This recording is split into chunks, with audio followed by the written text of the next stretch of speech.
anything. So once we get the key messages out. Yeah. All we got was one clap. Only one? Where we do that? Right, okay, great. So, Stuart, why do you do what you do? Why are you a business coach? Why am I a business coach? I'm a business coach because I genuinely enjoy it. Yeah. Have done for a long time. Yeah. I've run 3 businesses myself. Well, this is my 3rd. Yeah. But what I really get satisfaction out of is going in with a business and they've got some real goals. There's a few little bits in the business which don't work. There's a few big issues that need to be solved, and over time you work with them, and then you end up with a fantastic result.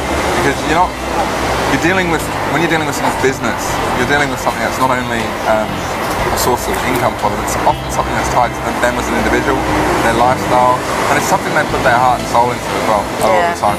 Yeah. So if you can get that humming, you can get that running, and get it working as it should, it's very satisfying individually. Yeah. So is it only bad business people that need a business coach? Is it only people that don't know how to run a business? Not at all. I think it's anybody who wants to. I mean, we know guys who are doing, or advisors who are running great businesses who aren't necessarily that happy about how their business is going. So sometimes it's not just about running a great business. It's about, as we said earlier, getting out of that business what they want to get out of it. Having a staff of 500 and being a guru sometimes isn't what it's all about. What I like about the process that you were talking about is, from the coaching perspective, is it always changes. I've got clients I've worked with for 5 years now, continuously, and it's always changing. It's always morphing. They grow, they develop, they change, they modify, they become, they have different views, they get exposed to different things, they see different things, their life cycles change outside of their business. So, things they do inside their business get modified by what goes on outside the business. Yeah. So it changes all of the time. It's not like we can go in there and in 6 months, well, the answer's there, we've done it, it's all over. As they change, so it changes for us. And constant variation, even within one practice, is always, for me, quite fascinating. It's all about dealing with the person and the people. The business is just a business, I reckon. But ultimately, it's about dealing with the headspace of the people we're talking to. And the headspaces are all different. Some have got different tolerances and different influences, and and you often see it with businesses as they develop and their life cycles change. You see business partners start to, it might have been really close ones, start to drift apart. Not from a negative point of view, but their lives become different. One has kids, one's not having kids, and there's different pressures and all the stuff that goes on outside of the business. There's all of the stuff that influences their head, which influences what they do inside their business. So we're always dealing with not just, which wrap should be used and all that sort of stuff. We're also dealing with someone who's having a real life outside of sitting at a table giving financial advice. It's always interesting. There was a study I read the other day, and it was about entrepreneurs, and someone's actually gone and done a look at what makes entrepreneurs different. And the 2 of the major findings they found were entrepreneurs, they talk differently about their business. They're very optimistic, and they talk in terms of vision. And they're often so busy thinking about what's 2 or 3 or 4 years in the future, but they forget that there's this bunch of people who are working with them who have got to catch up. Yeah. And the second thing they found about entrepreneurs is they're not naturally complete. They create this situation or this vision, and then they get halfway through, and they need help to actually make it happen. Yeah. And I think it's very inspiring to work with people like that, and it's very inspiring because the very things that make them successful are the things that they need help with in order to achieve the goal. I find that fascinating. Yeah, and I think there's a lot of that with advisors. The skills and techniques that help them get their business to a certain point, often it's those things that have to change in order for them to help them evolve to the next level. So I think in many cases we're often agents of change because advisors know they need to make some changes in their practice, whether it be because legislation has forced it on them or because they just want to get different outcomes. And it's that ability for us to help them implement that change and embrace it and bring their staff along for the ride, so it's a positive and powerful thing for all of them. That's a huge part of what we do too. Yeah.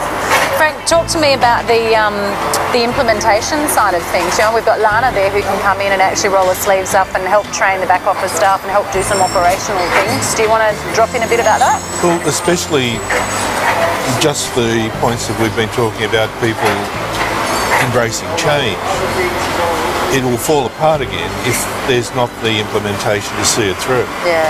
And I just think, having been a planner, the thing is that you get caught back up in your business, and we're not always the best at implementation of the throughput, just like you were saying earlier, Stuart. So from my point of view, to have a resource that you can actually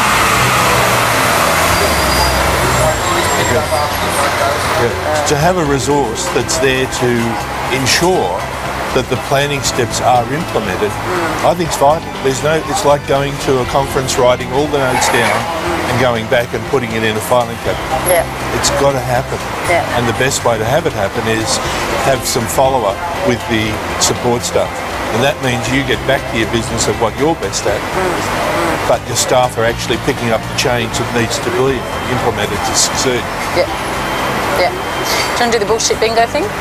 The bullshit bingo thing. Yeah, it's not about. This is back to that concept about making their problem fit our solution. Yeah. It's not about formulaic, clever language and clever charts and clever this and clever that. I find most of the stuff that works is straightforward, normal English language. You don't need to talk. You don't need to have flash words like gentrification in there. You can just get on with using real words, like we're gonna make it look a bit better. Yeah, yeah. To use flash words. So I think I'm not a big fan of all that sort of stuff. What's the typical outcome that you achieve with a planner? You look at all the planning practices that you've worked with over the last however many years. What's the biggest issue or not issue, that the problem they have, but what's the biggest outcome that they achieve having worked with you? It's a hard question to answer because they all have different reasons for doing it. Yeah. For some it is generating more money, for some it's generating more time, for some it's generating a system that requires them to have less hands-on, for some it's about changing the type of client they deal with. So typical outcome, my experience has been really about helping these guys, or whoever it might be, to achieve what they're trying to achieve. And for some, I've put in practice, they just want to get out of the, let's call it the mum and dad market. They want to start getting into the more high net worth individual market, for one of them, for an example. That takes a different set of skills and a different view and a different engagement process and a different value proposition and advice offering and all that sort of stuff. So others I've worked with want to earn the same money but have 4 days a week instead of 5 days a week. Yeah. So the main outcomes, I hope, have been those people getting what it is they're looking for. I often find, though, that we start off with goal X, and we either get to goal X or on the way to goal X. When we get to goal X, you've then got to find goal Y. Yeah. Or on the way to goal X, they decide, I'm not really keen on goal X anymore. So part of it's, the other thing I like about all of that is, it is a discovery process for them. It's not a one-stop shop process. So a lot of the outcomes for me do change. Yeah. So, Frank, is it only bad business people that need a business coach? Do they need us because they're not very good at running a business? The thing that I use to give an analogy is that Tiger Woods still has a coach, and so does Roger Federer, and even at the top. It's not that we're fixing bad businesses. The thing I love about what I do is helping people develop or grow their business the way they choose. And what we do is the facilitation of that. The wonderful thing is you're not going to have good days with me in this process, but you're going to have an outcome that eventually achieves what you want to do. So it's not, there's no stigma attached to having Elixir Consulting involved, because all we're doing is honing skills. So on the flip side to that, Stuart, is it only big businesses that have got big cash flow that can afford to bring us in? Not at all. Not at all. One of the reasons I joined Elixir, and I'm passionate about it, is because it's a group of people. There's a lot of different skills and a lot of different expertise. And as a result, I learn from the people around this table and their stories about what happened. And I think one of the most difficult things about being in small business is the isolation. It's not having a network of people like you would at a large organisation And in instances like these, when you can bring in somebody who has the experience of working with hundreds, maybe even thousands of businesses through the years, seeing what works, seeing different models, seeing variations on a theme, to come in on a regular basis and talk to you about what you're trying to achieve. I think that's relevant for a small business as it is for a larger business. Yeah. I mean, the experience that we have sitting around this table, I don't want to add up all the years and the number of practices we work with because it'll be too many. Stop but looking at me when you say that. But the thing is, to add to what Stuart's saying, the thing is that it can be a lonely business if you're a sole practitioner with support staff. Yeah. Because some of the things that are key to you, you can't talk to them about. And to have someone that comes in, and the thing that I love of what Elixir has done through your research is quite often you don't know what other practices do.